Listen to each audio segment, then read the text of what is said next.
দশম শ্রেণীর ছাত্রছাত্রীরা তোমাদের সামনেই ক্লাস 10-এর সেকেন্ড সামেটিভ বা দ্বিতীয় পর্যায়ের মূল্যায়ন পরীক্ষা রয়েছে। সেই পরীক্ষায় যে জীবন বিজ্ঞানের একটি নমুনা প্রশ্নপত্র আজকে আমি তোমাদের সামনে তুলে ধরবো এবং প্রশ্নপত্রের উত্তর করে দেওয়া রয়েছে, যেটি তোমাদের কাজে লাগবে। এবং এখান থেকে তোমরা যদি ভালো করে প্রশ্নটি দেখো তোমাদের কিন্তু অনেক প্রশ্ন কমন চলে আসতে পারে। তো দেখে নাও, প্রথমে দেখতে পাচ্ছ দ্বিতীয় পর্যায়ের মূল্যায়ন, এটি হচ্ছে 40 মার্ক হবে এবং 1 ঘন্টা 30 মিনিট তোমরা সময় পাবে। প্রতিটি প্রশ্নের সঠিক উত্তরটি নির্বাচন করে লেখো। 1 মার্কের 9টি এমসিকিউ। প্রথম হচ্ছে নিষিদ্ধ ডিম্বক থেকে সৃষ্ট হয়, এটি উত্তর হবে বীজ। এরপরে নেক্সট যে প্রশ্নটি রয়েছে যে মানুষের জননকোষে অটোজোম ও সেক্স ক্রোমোজোমের সংখ্যা হলো যথাক্রমে এটা হবে 22, 1। তারপরে 1.3-তে রয়েছে সপুষ্পক উদ্ভিদের শস্য হলো N, 3N, 5N, 2N, উত্তর হবে 3N। এরপরে নেক্সট যে প্রশ্ন রয়েছে 4 দাগে, সেটি হলো জোড় কলম পদ্ধতিতে স্টক ও সিয়নকে জোড়া হয়, এটি হবে ক্যাম্বিয়াম থেকে ক্যাম্বিয়ামে।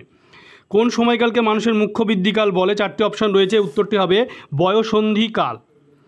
এরপরে নেক্সট যে প্রশ্ন রয়েছে 1.6 দাগে, দেখতে পাচ্ছ মাতা স্বাভাবিক যদি পিতা বন্ধ্যান্ধ হয় তবে তার বর্ণান্ধ জিনের সাহায্যে বর্ণান্ধ ছেলে হওয়ার সম্ভাবনা কত %? উত্তর হবে 0%। ল্যামার্কের তত্ত্বের সঙ্গে সম্পর্কিত শব্দগুচ্ছটি সঠিকভাবে নিরূপণ করো। এই প্রশ্নের উত্তর হবে অর্জিত গুণের বংশানুসরণ। এরপরে নেক্সট যে প্রশ্নটি রয়েছে 1.8 দাগে, বাদুড়ের ডানা প্রজাপতির ডানা হলো, এই প্রশ্নটির উত্তর হবে সমবৃত্তীয় অঙ্গ।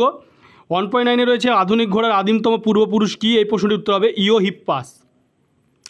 এরপরে নেক্সট যে প্রশ্ন হয়েছে বিভাগ খ, এখানে নিচের 9টি প্রশ্নের ভিতরে 6টি প্রশ্নের উত্তর নির্দেশ অনুসারে লেখো। 1 মার্কের 6টি। নিচের বাক্যগুলিতে উপযুক্ত শব্দ বসিয়ে শূন্যস্থান পূরণ করো, যে কোনো একটি। 2.1-এ দেখছো বর্ণান্ধতার জন্য দায়ী জিন মানুষের ড্যাশ ক্রোমোজোমে অবস্থিত। 2.2 মানুষের মেরুদণ্ডের শেষ প্রান্তে অবস্থিত ড্যাশ একটি নিষ্ক্রিয় অঙ্গ, শূন্যস্থান পূরণ। এবার তোমরা দেখতে পাচ্ছ নিচের বাক্যতে সত্য অথবা মিথ্যা নিরূপণ করো, যে কোনো একটি। শস্য নিউক্লিয়াসের ক্রোমোজোম সংখ্যা ডিপ্লয়েড, প্ল্যানেরিতে পুনরুৎপাদন দেখা যায়, সত্য অথবা মিথ্যা নিরূপণ করো। এরপর তোমরা দেখতে পাচ্ছ যে 2.4 দাগে ডান বাম মেলানো রয়েছে, তোমরা ডান বাম মেলানোটি দেখতে পাচ্ছ। 2.5 দাগ, 6 দাগ, 7 দাগ এবং 2.8 দাগে রয়েছে যে সমবৃত্ত অঙ্গ কোন ধরনের বিবর্তনকে নির্দেশ করে, এবং একটি মেলানো রয়েছে খণ্ডীভবন স্পাইরোগাইরা টোরুলেশন ড্যাশ। এরপরে তোমরা দেখতে পাচ্ছ যে বিভাগ যে গ, সে বিভাগ গ এ দেখো লেখা আছে নিচের 8টি প্রশ্ন থেকে যে কোনো 5টি প্রশ্নের উত্তর 2-3টি বাক্যে লেখো। 2 মার্কের 5 দুগুণে 10। ইতরাপরাগ যোগে একটি সুবিধা অসুবিধা লেখো। অয়ক্রোমোজোম বাহিত দুটি বৈশিষ্ট্যের উদাহরণ দাও। অনুবিস্তরণের পদ্ধতিটি বর্ণনা করো। থ্যালাসেমিয়া লক্ষণগুলি কী কী? বিবর্তনে নিষ্ক্রিয় অঙ্গের ভূমিকা লেখো। মিলার ও উরের পরীক্ষায় সর্বশেষ উৎপন্ন যে কোনো 4টি বিক্রিয়াত পদার্থের নাম লেখো।